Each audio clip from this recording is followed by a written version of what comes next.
Detalhes que você não percebeu em Dandadan. Eu tava muito afim de ver esse vídeo faz um tempo, mas eu guardei pra gente ver na live. Espero que valha a pena, que seja interessante. Dandadan foi o anime mais popular dessa última temporada. E como acontece com a maioria dos animes, aqui a gente também tem uma série de detalhes que acabaram sendo perdidos na hora de traduzir pro português. Mas fica tranquilo que eu tô aqui justamente pra te mostrar que sutilezas são essas e o que elas contam pra gente. Então vamos lá.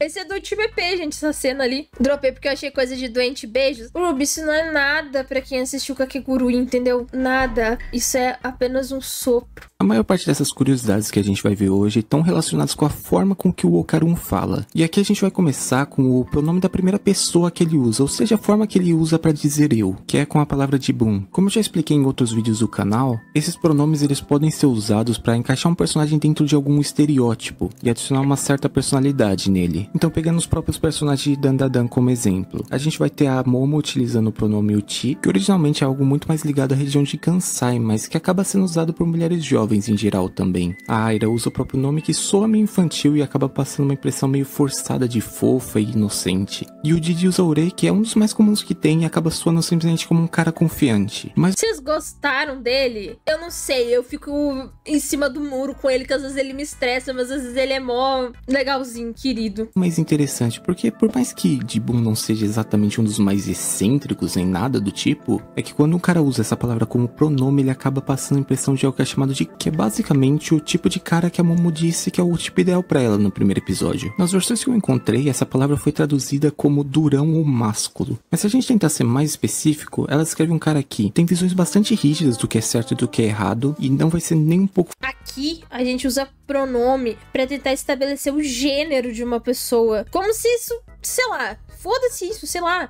Por que é tão importante pras pessoas, tipo, não o gênero dos outros? Enfim, e lá eles usam pronomes pra, tipo, personalidade deles. Sabia não? Flexível para agradar outras pessoas. Além de ser sério, Leal tem uma certa dificuldade de demonstrar sentimentos e ter aquela aparência mais masculina, de cabelo bem curto e etc. É que eu não penso no Okarun como muito masculino, mas o que importa é o que ele pensa dele mesmo. Acabou surgindo essa associação entre esse tipo de cara e a palavra Jibun. E isso aconteceu porque, como na época anterior à Segunda Guerra era recomendado que os militares falassem usando Jibun, ele acabou também sendo muito usado tanto em filmes militares como com temática Yakuza, com vários desses personagens sendo interpretados pelo próprio ator que a Momo é fanática, o Takakura Ken. Então esse detalhe na fala do Okarun faz com que ele se aproxime um pouco do namorado ideal da Momo, e também acaba fazendo com que de vez em quando ele acabe soltando a frase mais icônica do autor favorito dela. No caso a frase é Jibun Bokyo desu kara, que literalmente significa é porque eu sou desastrado, mas esse desastrado aqui não tá com sentido literal. Naquele contexto ela seria algo como socialmente desastrado, no sentido de não conseguir se conectar.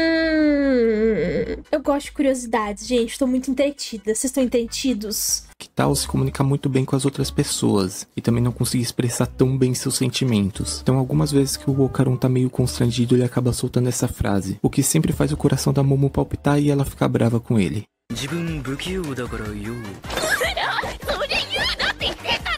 Outra coisa legal sobre a fala do Okarun é que ela muda completamente quando ele se transforma. O que deve ser mais perceptível para todo mundo é que ele acaba prolongando os sons no final das frases. Mas uma coisa que nem todo mundo deve ter notado é que a formalidade da fala dele muda completamente. No geral, o Okarun ele fala de um jeito bem educado. Por exemplo, quando ele e a Momo estão conversando, a Momo fala de um jeito bem casual, mas ele fala de um jeito polido, usando palavras como desimasu, e chamando a Momo pelo sobrenome mais o sufixo san. Mas quando ele usa os poderes da vovó Turbo, ele abandona qualquer polidez na fala e começa a usar o tempo todo a partícula Z, mais fortes e em vários contextos não é muito legal de você usar. E ele também passa a chamar as garotas pelo primeiro nome mais o sufixo chan, que soa muito mais íntimo e demonstra um certo carinho. Então, pelo menos pra mim, essa mudança mostra que ele fica tão deprimido quando ele se transforma, que qualquer preocupação que ele normalmente tem em ser respeitoso ou qualquer coisa do tipo, simplesmente não importa mais.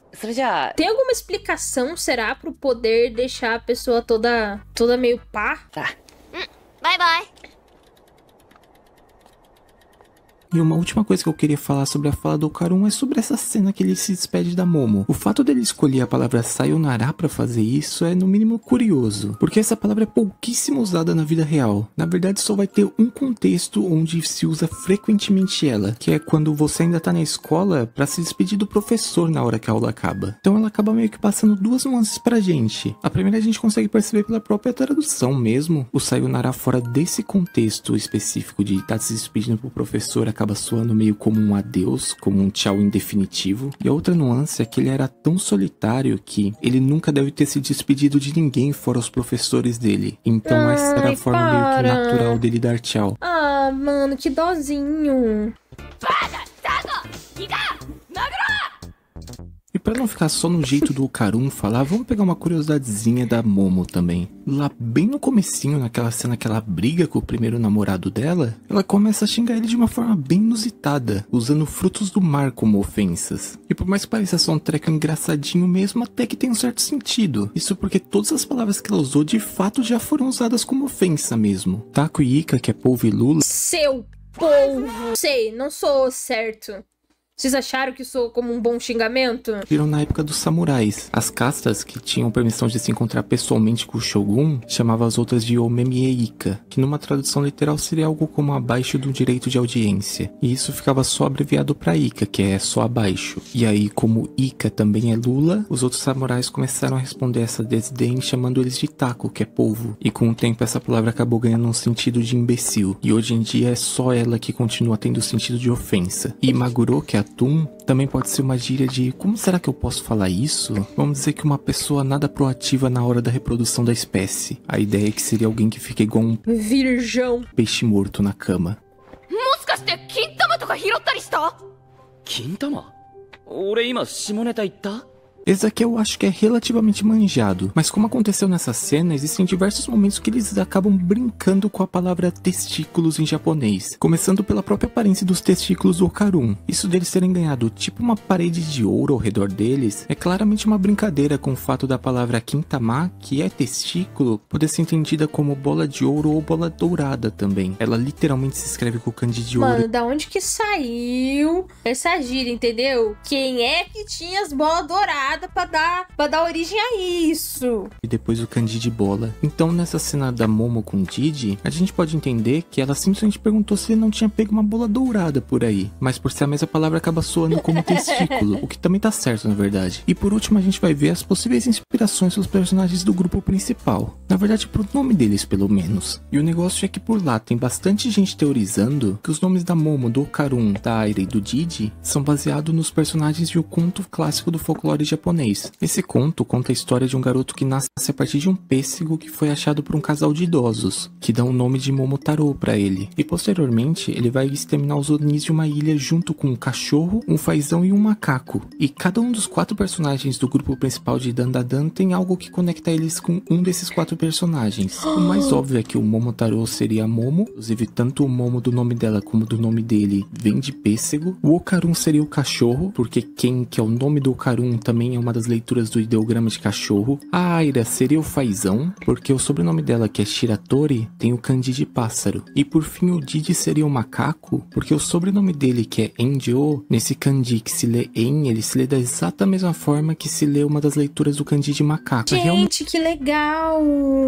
Se for a inspiração pro nome dos personagens, a gente ganha a pista de algumas coisas. A primeira é que possivelmente a Momo não é neta biológica da Seiko, mas provavelmente alguém que a Seiko achou em circunstâncias meio sobrenaturais. E pelo que eu vi, parece que muita será? gente especula que na verdade ela seria um alien. E outra coisa que essa possível inspiração pode indicar pra gente é que o Okarun e o Didi devem ter um desentendimento sério em algum momento. Mas já não tiveram, não? Ah, mas aí não sei se dá pra dizer que é sério, né? Em Nonaka, que literalmente seria algo como relação de macaco com cachorro, mas o significado é de pessoas que se dão muito mal. Mas deixando claro que tudo desse último ponto foi só teoria mesmo. Eu não leio o mangá, então se algo já foi desmentido ou confirmado, eu também não faço ideia. Mas achei que ia ser legal compartilhar com vocês. Na verdade era pra ter mais uma curiosidade nesse vídeo, mas eu acabei cortando fora. No caso seriam as inspirações de cada um dos antagonistas que apareceram nessa primeira temporada. E eu acabei cortando porque provavelmente ia ocupar metade do vídeo só nela e não tinha muito a ver com a língua japonesa, que eu acho que é o tema principal do canal, então eu fiquei meio receoso de colocar. Ai, que mas legal, principalmente é um nas canal sobre japonês. partes dos yokais, eu tinha achado algumas coisas legais que eu acho bem provável que vai ter em português na internet. Então me dá uma certa dor de só jogar o roteiro fora. Então eu tô falando tudo isso mais pra saber se vocês têm interesse que eu transforme esse roteiro em vídeo ou se deixe pra lá mesmo. Comenta aí. E também comenta o que vocês acharam desse vídeo em si. E se tiver gostado, não esquece de dar o like, se inscrever no canal, hypar o vídeo. Principalmente se você ficou interessado nesse outro vídeo de Dandadan, eu meio que só vou fazer ele se esse daqui não for muito mal, então ajuda aí. De qualquer forma, muito obrigado a todos, em especial aos membros do canal. Uma boa semana pra vocês e até mais. Uma boa semana. Tá no final, né? Mas tá valendo. Deixando meu likezinho. Canal Yumi.